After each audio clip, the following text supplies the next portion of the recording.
Sialkot junction, एक ऐसा नाम जो अब आपको किसी भी नक्शे पर नहीं मिलेगा, लेकिन खौफ की दुनिया में ना इसकी गूंज आज भी सबसे तेज है। इस विश्लेषण में हम स्रोत सामग्री से ली गई उस रोंगटे खड़े कर देने वाली कहानी के बिल्कुल अंदर जाने वाले हैं, जिसने डरावने रहस्यों की दुनिया को हिला कर रख दिया है। हम इस पूरे अलौकिक श्राप को डिकोड करेंगे। तो बिना कोई सस्पेंस तोड़े चलिए सीधे इस खौफनाक सफर में कूद पड़ते हैं। इस ट्रेन में चढ़ने वाले कभी उतरते नहीं। जरा सोचिए, ये चेतावनी अपने आप में कितनी भयानक है। स्रोत सामग्री में मौजूद ये लाइन सिर्फ कोई आम डायलॉग नहीं है। ये असल में सियालकोट जंक्शन के उस खौफनाक रहस्य का सबसे बड़ा और कड़वा सच है, जिसे आज हम एक एक करके डिकोड करने जा रहे हैं। रहस्यमयी सियालकोट जंक्शन, नक्शे से मिटा दिया गया एक स्टेशन। चलिए इस मिस्ट्री की गहराइयों में उतरते हैं। रात के ठीक 1:30 बज रहे हैं और एक पुराने टेप रिकॉर्डर की वो रहस्यमयी आवाज उसका पीछा करते हुए जांचकर्ता रुद्र इस बिल्कुल वीरान और सुनसान स्टेशन पर आ पहुंचता है। खौफनाक ट्रेन 1313, आधी रात का आगमन। अचानक से स्टेशन का लाउडस्पीकर बजने लगता है और घनी धुंध को चीरते हुए बिना किसी इंजन की आवाज के एक ट्रेन आकर रुकती है। सोचिए, इस ट्रेन में कोई जिंदा इंसान नहीं बल्कि लाशें बैठी हैं। और यहीं पर पहली बार नजर आती है नायरा। 83। ध्यान दीजिएगा, ये कोई आम नंबर नहीं है। 22 साल पहले एक अमावस्या की भयानक रात को सियालकोट जंक्शन के इसी रेगिस्तान में एक ट्रेन रहस्यमय तरीके से गायब हो गई थी। और अगले दिन पटरियों पर सिर्फ 83 जली हुई लाशें मिली थी। इस पूरी कहानी का सबसे डरावना पहलू पता है क्या है? इन 83 आत्माओं का सफर ना कभी खत्म ही नहीं हुआ। वो आज भी हर अमावस्या की रात उसी ट्रेन में सवार होकर लौटती हैं। लेकिन अब सवाल ये है कि इन सभी 83 मौतों को जोड़ने वाली वो डरावनी कड़ी आखिर है क्या? वो है ये नंबर 27। कहानी बताती है कि 22 साल पहले मारी गई उन सभी 83 लाशों के हाथों में एक ही टिकट मिला था, टिकट नंबर 27। और रोंगटे तो तब खड़े हो जाते हैं जब खुद रुद्र की जेब में अचानक कुछ भारीपन सा महसूस होता है। वो हाथ डालता है और अंदर से वही पुरानी खून से सनी टिकट बाहर निकलती है, जिस पे लिखा होता है 27। और उसके ठीक नीचे उसका खुद का नाम। इस पीढ़ियों से चले आ रहे श्राप को अच्छे से समझने के लिए जरा घटनाओं की इस कड़ी पर गौर करते हैं। सदियों पहले नायरा को जिंदा दीवार में चुनवा दिया गया था। फिर 22 साल पहले वो भयानक रात आई जब ट्रेन में 83 लोग जिंदा जल गए। उसके बाद 15 साल पहले रुद्र के बड़े भाई वीर की रहस्यमयी मौत हुई। 12 साल पहले उसकी छोटी बहन त्रिशा अचानक गायब हो गई। और अब वर्तमान में रुद्र खुद इस जंक्शन पर खड़ा है। ये सारी घटनाएं साफ दिखाती हैं कि ये सब कोई इत्तेफाक बिल्कुल नहीं है, बल्कि एक बहुत ही गहरी और खौफनाक साजिश है। तीसरी दरवाजे की दुनिया, एक ऐसी जगह जहां मौत शुरू होती है। अब जांच हमारी इस भौतिक दुनिया से आगे बढ़कर एक खौफनाक अलौकिक आयाम में प्रवेश कर जाती है। और यहीं पर रुद्र के मृत भाई की आत्मा उसे एक बहुत ही भयानक चेतावनी देती है।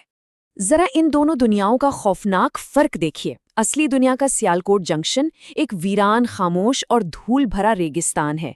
लेकिन जैसे ही रुद्र उस तीसरे दरवाजे के अंदर कदम रखता है, दुनिया पूरी तरह उलट जाती है।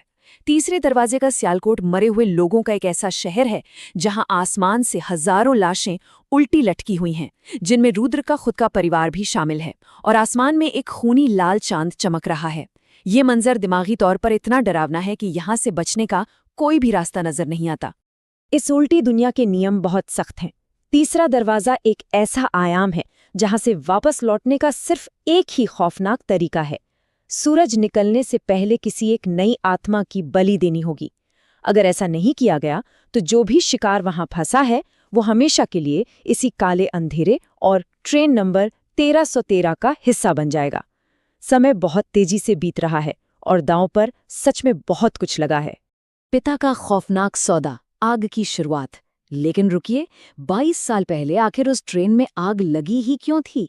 इसका जवाब हड्डियों से बने एक मंदिर और टिकट मास्टर नाम की एक बहुत ही शैतानी शक्ति में छिपा है। रुद्र के पिता ने जो भयानक सौदा किया था ना, उसके 3 खौफनाक कदम थे। इसे ऐसे समझते हैं। पहला कदम, रुद्र की बीमार माँ की जान बचाना। दूसरा कदम, इसके बदले में टिकट मास्टर को 83 मासूम यात्रियों की बलि देना। और तीसरा कदम, 84वीं और आखिरी आत्मा सौंपना। और वो आत्मा कोई और नहीं बल्कि खुद रुद्र था।